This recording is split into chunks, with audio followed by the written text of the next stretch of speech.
warahmatullahi wabarakatuh. Waalaikumsalam warahmatullahi wabarakatuh. Kami di sini dari kelompok 6 akan mempresentasikan mengenai jagung atau MSL. Adapun anggota kelompok kami yang pertama yaitu Zulika Sulistiawati dengan NIM 08 sebagai ketua, ada Diva Aselia dengan NIM 022, saya sendiri Deswita Syeda Pirani dengan NIM 027, Zainal Tuhasana dengan NIM 039 dan Nur Eva Ilia dengan NIM 050.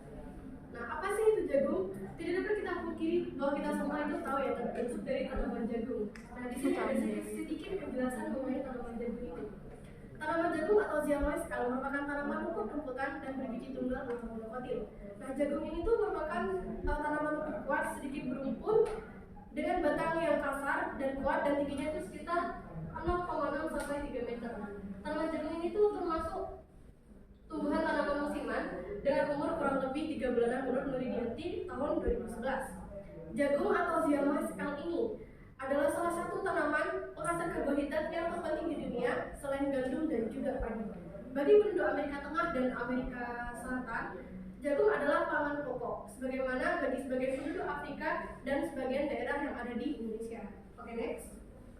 Baik, di sini saya akan menjelaskan mengenai perkembangan produktivitas jagung di Indonesia pada tahun 1990 sampai tahun 2000. Nah, dari data ini bisa kita lihat bahwa penghasil jagung yang paling tinggi adalah Provinsi Jawa dan Madura, dan yang paling rendah adalah Maluku dan Irian Jaya. Dari data ini juga ada pangsa pasar sendiri adalah persentase penguasaan provinsi untuk peredaran jagung. Dilihat dari data ini, sebenarnya produktivitas jagung di Indonesia sendiri sudah sangat banyak. Namun produktivitas ini tidak bisa mencukupi kebutuhan pangan di Indonesia. Oleh sebab itu, sampai saat ini masih dilakukan impor. Untuk selanjutnya akan dijelaskan oleh rekan saya. Baik, selanjutnya faktor yang mempengaruhi pertumbuhan tanaman jagung. Nah, faktornya itu ada dua, yaitu faktor internal dan faktor eksternal. Faktor internal itu meliputi gen. Gen ini mempengaruhi dari bentuk tubuh tanaman jagung serta warna bunga dan juga rasa pada tanaman jagung. Nah, selanjutnya yaitu hormon. Hormon ini mengendalikan pertumbuhan tanaman jagung. Salah satu contoh hormonnya yaitu hormon giberlin yang mempengaruhi pembentukan biji dan juga perkembangan serta percambahan embrio. Selanjutnya yaitu faktor eksternal yang meliputi nutrisi. Nutrisi yang dibutuhkan oleh tanaman jagung yaitu berupa air dan zat hara. Nah, air di sini dibutuhkan tanaman jagung untuk proses fotosintesis. Sedangkan zat hara digunakan tanaman jagung untuk perkembangan dan pertumbuhan yang baik. Selanjutnya yaitu cahaya matahari. Nah, cahaya matahari ini juga digunakan untuk proses fotosintesis. Air dan kelembapan.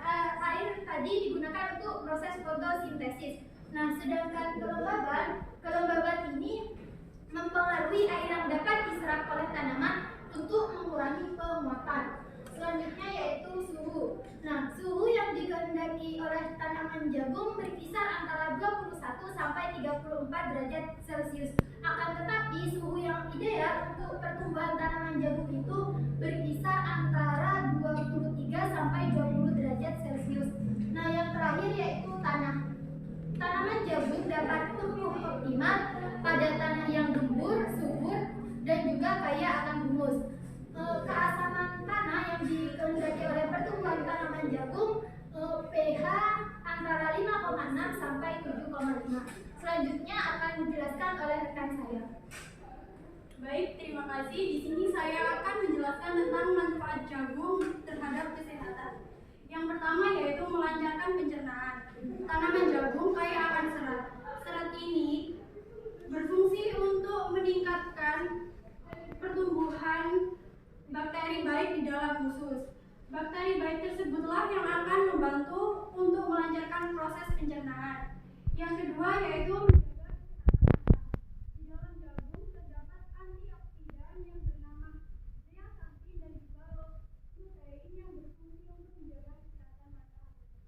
Yang ketiga yaitu meningkatkan kepadatan tulang.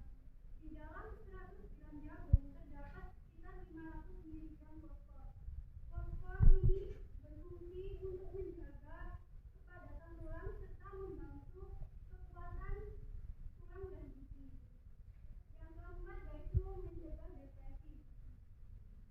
Manfaat untuk mencegah depresi ini didapat dari kandungan magnesium yang ada di dalam jagung. Yang kelima yaitu mengendalikan tekanan darah. Untuk mengendalikan tekanan darah ini, di dalam jagung terdapat unsur kalium dan magnesium. Yang terakhir yaitu menambah radikal bebas. Tanaman jagung kaya akan antioksidan dan juga vitamin C. Antioksidan ini berfungsi untuk menjaga dan untuk menangkal radikal bebas penyebab penyakit sehingga kita tidak akan mudah untuk terserang penyakit. Selanjutnya akan disampaikan oleh rekan saya. Sekarang ada budidaya tanaman jagung. Yang pertama ada pembibitan. Nah, ini dilakukan pembibitan yaitu menyiapkan benih yang memiliki mutu yang tinggi, bervarietas unggul dan tidak tercampur oleh kotoran lain. Nah, benih yang digunakan tergantung pada kesehatan benih dan daya tumbuh benih. Nah, setelah dilakukan pemilihan benih yang baik, dilakukan pembibitan